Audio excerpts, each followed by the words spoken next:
हाँ तो नमस्कार जी। आज हम लोग दो चर वाले रैखिक समीकरण का पहला विधि हम लोग सीखने वाले हैं। दोस्तों मैंने आप लोगों को पिछले वाले क्लास में मैंने आप लोगों को बताया था कि अगर कोई भी दो समीकरण दिया रहे तो उन दो समीकरण को हम लोग 5 विधि से हल करके x और y का मान निकाल सकते हैं। और पांचों विधि का मैंने नाम आप लोगों को भी लिखवा दिया था। तो आज हम लोग पहला विधि से सीखेंगे कि पहला विधि से हम लोग कोई भी दो समीकरण दिया रहे तो हम x और y का मान कैसे निकालेंगे। और पहला विधि का नाम क्या है जी? आप लोगों का पहला विधि का नाम है विलोपन विधि। यहाँ पर देख सकते हैं ये विलोपन विधि ज़्यादातर आप लोग यूज करते हो और यही विधि आपके एग्जाम में कई बार आ चुका है। तो 5 विधि बताए थे जिसमें से 4 विधि आपके एग्जाम में पूछी जाती है और एक विधि दोस्तों हम लोग नॉलेज के लिए उसको याद रखते हैं। ठीक है, तो आइए आज हम बहुत ही आसान भाषा में आपको समझाएंगे और आप एकदम आसानी से समझ भी जाएंगे। ठीक है, तो पहला प्रॉब्लम दोस्तों आप लोग को यही क्वेश्चन में मिलेगा 3x + 4y = 10। समीकरण 1 हो गया और x - y = 1, ये आपका समीकरण 2 हो गया। तो इसी प्रॉब्लम को हम सॉल्व करेंगे। ठीक है, तो सब लोग वीडियो को लाइक कर देना और जो लोग दोस्तों फेसबुक या फिर इंस्टाग्राम चलाते होंगे तो डिस्क्रिप्शन में लिंक है, आप लोग जाकर फॉलो कर लेना, वहां पर भी आपको पढ़ने को मिलेगा। ठीक है, तो यहाँ पर दोस्तों देख सकते हैं ये मेरा पहला विधि है और पहला विधि का पहला जो आपका क्वेश्चन है वो है 3x + 4y = 10, समीकरण नंबर 1। ठीक है, और दूसरा आपका x - y = 1, ये आपका समीकरण नंबर 2 है। अब दोस्तों हमको इन दो समीकरण को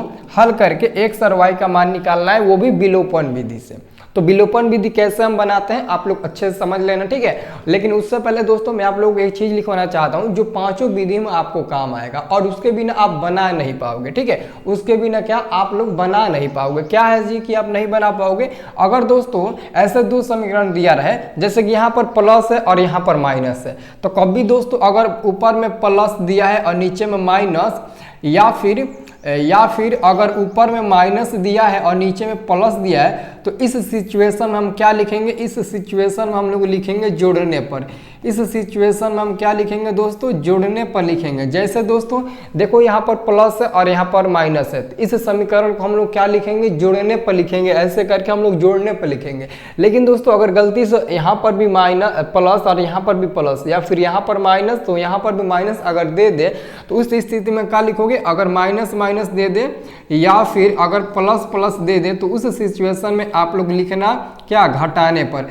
उस सिचुएशन में आप लोग क्या लिखना है? घटाने पर लिखना, तभी आप लोग बना पाओगे, नहीं तो आपसे नहीं बन पाएगा। इसको कॉपी में अलग से नोट कर लेना। ठीक है, इसको कॉपी में आप लोग अलग से नोट कर लेना। ठीक है, तो आइए अब हम इसको सॉल्व करते हैं। ठीक है, तो दोस्तों ये जो विलोपन विधि होता है ना, इसमें दो समीकरण दिया रहेगा और आपको दोनों समीकरण को हल करके x और y का मान निकालना है। तो दोस्तों पहला विधि में हम लोग क्रॉस मल्टीप्लाई करते हैं, यानी कि तिरछा तिरछी गुणा करते हैं। अब देखो कैसे गुणा किया जाता है। जैसे कि ये आपका समीकरण 1 है।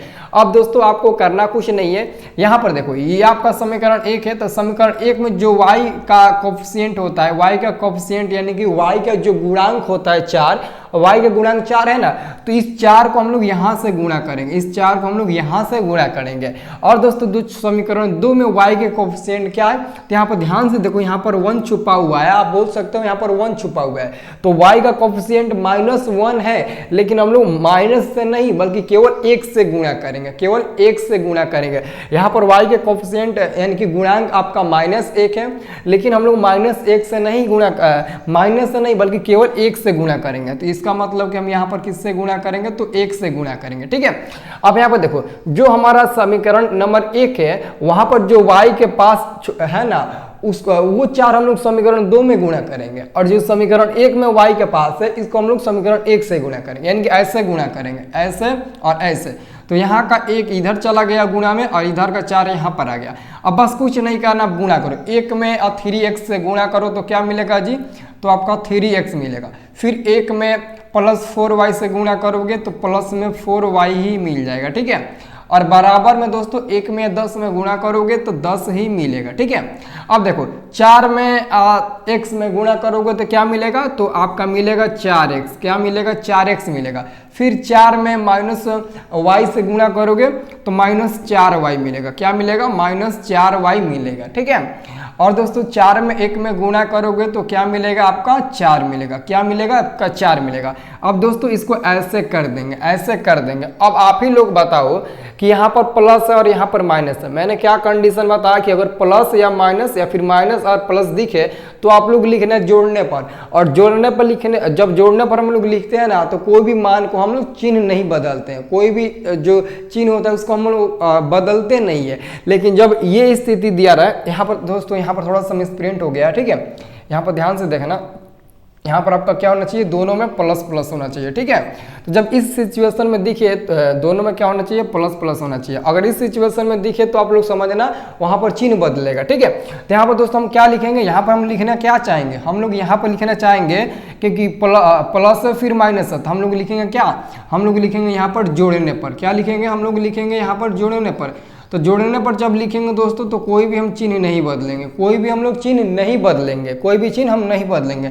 तो ध्यान से आप लोग देखिए, ध्यान से देखिए, ये प्लस में 4y है और ये माइनस में 4y है। क्या ये दोनों घट जाएगा, यानी कि कट जाएगा, घटेगा तो 0, कटेगा तब भी 0, तो दोनों को काट दो, ठीक है। अब बचा क्या, यहाँ पर बचा है दोस्तों 3x और नीचे बचा आपका 4x और दोनों प्लस में है। अगर दोनों प्लस में है तो इसको आसानी से आप लोग जोड़ सकते हो। इसको आसानी से आप क्या करो, 3 को और 4 को 7 को कर दो तो 7x मिल जाएगा। और बराबर में दोस्तों 10 को और 4 को दोनों प्लस में है तो इसको जोड़ देंगे तो क्या मिल जाएगा, इसको हम जोड़ देंगे तो हमारा मिल जाएगा 14। क्या मिल जाएगा, हमारा मिल जाएगा 14। देखो आसानी से, एकदम सिंपल से समझो, ठीक है। अब हम क्या करते हैं, ये x को बाहर निकालेंगे ना तो ये जो 14 है वो ऊपर चला जाएगा, 14 ऊपर चला जाएगा और ये 7 आपका नीचे चला आएगा। दिखाई दे रहा है ना आप लोगों को, ठीक है। अब क्या करेंगे दोस्तों, यहाँ से हम इसको काट देंगे, यहाँ से दोस्तों हम इसको क्या करेंगे, काट देंगे। अब देखो 7 के 12 में 14 कई बार में आता है, 2 बार में आता है, ठीक है, तो 2 से कट गया। अब हम लोग बोलेंगे, क्या बोलेंगे, हम लोग बोलेंगे इसलिए x बराबर क्या मिल गया, हमारा 2 मिल गया। यानी कि दोस्तों जो x का हमारा मान मिल गया वो हमारा 2 मान मिल गया।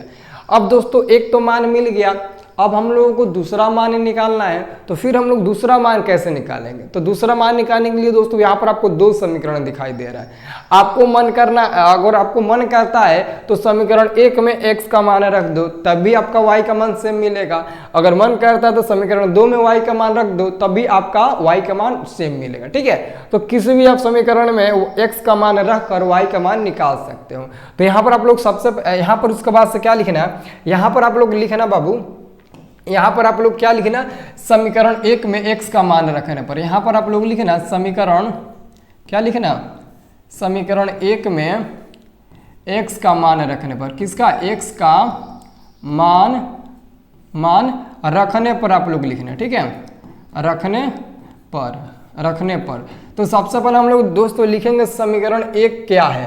समीकरण 1 कहाँ दिया है, तो समीकरण 1 ये वाला है, तो हम लिखेंगे 3x + 4y बराबर में 10। अब हम क्या करेंगे, तो हम क्या करेंगे, x का मान रख देंगे, जहां जहां इसमें x है वहां x का मान हम लोग क्या रखेंगे, 2 रखेंगे। तो यहाँ पर क्या हो जाएगा, 3 गुणे x का मान क्या निकाले हैं हम, यहाँ पर 2 निकाले हैं, तो x का मान 2 रखेंगे प्लस में 4y और बराबर में 10। अब देखो ये 4y को बाहर निकाल लो और बराबर में आपका 10 चला जाएगा, और ये 3 को 2 गुणा होगा तो 6 को हो जाएगा, और ये 6 जाकर उधर 10 में घट जाएगा, तो इधर आकर 6 घट गया, ठीक है। अब ये 4y हो गया, 4y बराबर 10 में से 6 घट जाएगा तो क्या बचेगा, केवल 4 बचेगा। 4 बचेगा कि नहीं बचेगा। अब यहाँ से हम y का मान निकालेंगे तो 4 ऊपर जाएगा और ये 4 नीचे आएगा, और ये दोनों क्या होगा, ये दोनों आपस में कट जाएगा, ये भी कट जाएगा, ये भी कट जाएगा, तो बचेगा 1 बचेगा। तो हम बोलेंगे, हम लोग क्या बोलेंगे, हम लोग बोलेंगे कि इसलिए y बराबर जो मिला वो 1 मिला। y बराबर क्या मिला जी, 1 मिला। क्या आपको दिखाई दे रहा है ना। तो हम बोलेंगे कि हमारा y बराबर मान क्या मिल गया, 1 मिल गया। सिंपल सा समझो, ठीक है। अब दोस्तों हम क्या करेंगे, लास्ट में हम लोग लिख देंगे अतः x बराबर 2 y बराबर 1, हमारा फाइनल आंसर हो जाएगा, ठीक है। अब दोस्तों जहां भी आपको जगह मिले वहां पर आप लोग लिख दो। जैसे दोस्तों मैं यहाँ पर लिख देता हूँ अतः यहाँ पर लिखता हूँ अतः x बराबर क्या मिला जी, x बराबर 2 मिला और y बराबर क्या मिला, 1 मिला, और ऐसे कर देंगे और लिख देंगे हमारा फाइनल आंसर, ठीक है। तो दोस्तों ये बहुत इजी है, आप एकदम बिल्कुल आसानी से और अपनी भाषा में बना सकते हो। तो मैं जो बताऊंगा वो ना समझ में ऐसा हो ही नहीं सकता है। तो सब लोग जल्दी से वीडियो को लाइक कर दो और जाकर जो भी टेलीग्राम या फिर फेसबुक चलाते हो फॉलो कर, वहाँ पर आपको सब चीज़ वहाँ पर भी पढ़ने को मिलेगा, ठीक है। तो अगर अच्छे मार्क्स लाना चाहते हो तो वीडियो को लाइक करो और दोस्तों में भी शेयर कर देना, ठीक है। अब दोस्तों अगले वाले वीडियो में हम लोग अगला विधि देखेंगे, ठीक है। तो इसको बस अच्छे से समझ लेना और फिर दोस्तों हमको बताना, ठीक है, कि और कमेंट करके बताना अगर समझ में आप लोगों को नहीं आ रहा है तो भी, अगर आ रहा है तो भी जरूर कमेंट करके बताना, ताकि जब मैं अगला विधि बताऊँ उसको और अच्छे से समझाऊँ, ठीक है। चलो।